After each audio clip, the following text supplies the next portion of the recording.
7 سال کی عمر ایک روایت کے مطابق، ٹھیک ہے. خواب میں آپ کو کہا جاتا ہے آپ نے 3 راتوں تک مسلسل خواب دیکھا کہ اپنے بیٹے کو ذبح کرو.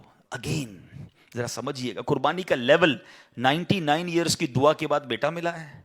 پہلے حکم ہوا صحرا میں چھوڑ کے آ جاؤ، آپ چھوڑ کے آ گئے ہیں. کتنا بڑا امتحان تھا. اب اس سے بڑا امتحان کہ اب اس کو ذبح کر دو.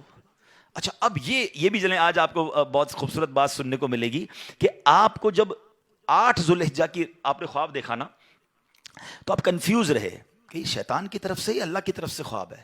تو یہ جو سوچ بچار ہے نا، سوچ بچار کو کہتے ہیں ترویہ. تو جو 8 ذوالحجہ کا دن ہے اس کو یوم الترویہ کہا جاتا ہے. اس کی وجہ یہ ہے ایک بار پھر خواب آیا تو آپ نے یقین کر لیا کہ یہ اللہ کی طرف سے حکم ہے. تو اس لیے 9 ذوالحجہ کو کیا کہا جاتا ہے؟ یوم عرفہ. عرفات کہتے ہیں پہچان کا دن.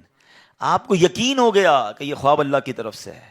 اور 10 ذوالحجہ کو آپ ذبح کرنے کو چلے تو یوم النحر کہا جاتا ہے، ذبح کا دن. یہ ایکچولی یوم ترویہ، یوم عرفہ اور یوم النحر یہ حضرت ابراہیم کی کیفیات تھیں. اچھا اب آپ نے کمال یہ کیا کہ جب آپ کو یقین ہو گیا نا، آپ نے اپنے بیٹے سے بھی پوچھ لیا کہ بیٹا مجھے اس طرح خواب آیا ہے، تم کیا کہتے ہو؟ 7 سال کا بیٹا ہے، ایک روایت کے مطابق ان کی 10 سال عمر ہے. اللہ اکبر. وہ بیٹا بھی کیسا ہے. جب آپ نے بیٹے سے پوچھا تو بیٹا کہتا ہے ابو جی یا بنیا انی ارا فی المنامی. قرآن میں یہ الفاظ موجود ہیں، انی اذبحک فانظر ماذا ترا. اے میرے بیٹے میں نے خواب میں دیکھا کہ میں تجھے ذبح کر رہا ہوں، تیری کیا رائے ہے؟ ہائے ہائے. بیٹا کیا کہتا ہے؟ یا ابت افعل ما تؤمر. اے والد صاحب کیجئے جس بات کا آپ کو حکم دیا جا رہا ہے. ستجدونی انشاء اللہ من الصابرین. خدا نے چاہا تو قریب ہے آپ مجھے صابر پائیں گے، صبر والا پائیں گے. اللہ اکبر. اور ایسا ہی ہوا. آپ اپنے بیٹے کو لے کے جا رہے ہیں، آپ نے اپنی بیوی ہاجرہ کو کہا اس کو تیار کر دو میں کہیں لے جا رہا ہوں. بتایا نہیں ماں کو، انہوں نے بڑا تیار کیا ان کو. آگے گئے تو اب شیطان اتنی بڑی قربانی کو کیسے ہضم کرتا. فوراً گیا بی بی ہاجرہ کے پاس. اے ہاجرہ پتہ ہے تمہارے شوہر کہاں جا رہے ہیں آپ کے بیٹے کو لے کر؟ کہاں جا رہے ہیں؟ کہا ذبح کرنے جا رہے ہیں. کہا نہیں وہ تو کسی سے ملانے لے جا رہے ہیں، تیار کر کے لے گئے. کہ نہیں وہ ذبح کرنے جا رہے ہیں. کہ باپ بھی بیٹے کو ذبح کرتا ہے؟ بی بی ہاجرہ کہتی ہیں. اب شیطان کہتا ہے کہ ہاں اس لیے کر رہے ہیں کہ اللہ کا حکم ہے. کہا اللہ کا حکم ہے؟ پھر ٹھیک ہے میں راضی ہوں. ہائے ہائے ہائے. رب کا حکم ہے نا. کیسی ماں تھی، کہتی پھر میں راضی ہوں. شیطان کا ادھر بس چلا نہیں، حضرت اسماعیل کے پاس پہنچ گئے. کہا اے بیٹے تمہیں پتا تمہارے ابو کہاں لے جا رہے ہیں؟ کہا ابو کہیں لے جا رہے ہیں مجھے. کہا تمہیں ذبح کرنے لے جا رہے ہیں؟ کہا کوئی باپ بھی بیٹے کو ذبح کرتا ہے؟ کہا ہاں اللہ کا حکم ہے. کہا اللہ کا حکم ہے پھر میں بھی راضی ہوں. سبحان اللہ. اب جب حضرت اسماعیل نے حضرت ابراہیم کو پتہ کیا کہا کہ والد صاحب اب آپ ذبح کرنے لگے نا، 2-3 میری گزارشات ہیں، ذرا مجھے اچھے طریقے سے باندھ دیجیے گا.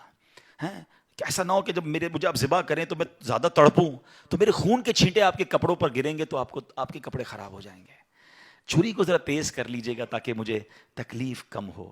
مجھے الٹا لٹا کے ذبح کیجیے گا تاکہ آپ میرا چہرہ نہیں دیکھ سکیں گے. اور ہاں یہ جو میرا کرتا ہے نا میری ماں کو دے دیجیے گا تاکہ اس کو بیچاری کو تسلی ہو جائے. کیا دنیا نے ایسی قربانی دیکھی ہے؟ اب سنو حضرت ابراہیم نے بالکل ویسا ہی کیا. آپ کو باندھ بھی دیا، آپ کو لٹا بھی دیا اور آپ نے چھری چلا بھی دی.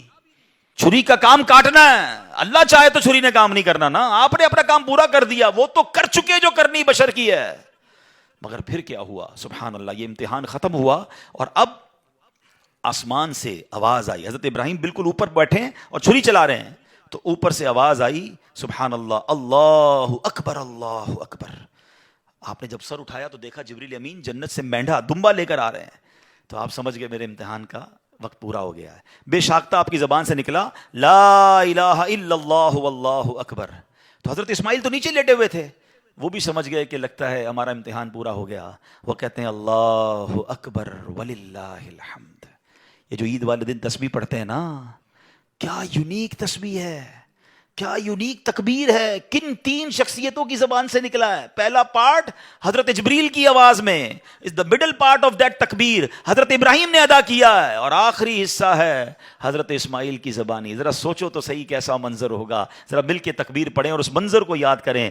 اللہ اکبر اللہ اکبر لا الہ الا اللہ واللہ اکبر اللہ اللہ اکبر وللہ الحمد اللہ اکبر اللہ اکبر لا الہ الا اللہ واللہ اکبر اللہ اکبر وللہ الحمد. ہمارے بچے ہماری فیملی قربانی کو ہم نے فیسٹیول بنا دیا ہے. گائے آ رہے ہیں, بکرے آ رہے ہیں, انجوائے ہو رہا ہے, گھوم آ رہے ہیں, پھر آ رہے ہیں, پھر باربیکیو پارٹیاں.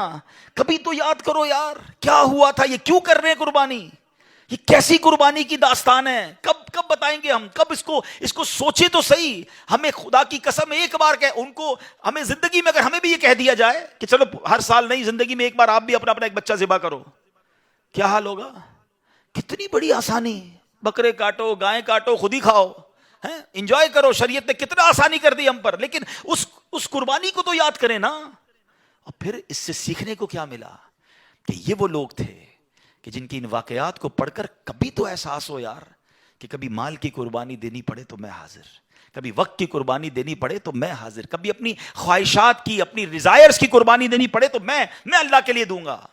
اور اللہ وہ دن لائے جب جان کی قربانی دینی پڑے, تم بھی پیچھے نہ ہٹے کہ یا اللہ جان بھی تیری ہے, تو نہیں تو دی نا جان, اے اللہ میں راضی. اللہ وہ جذبہ عطا فرمائے.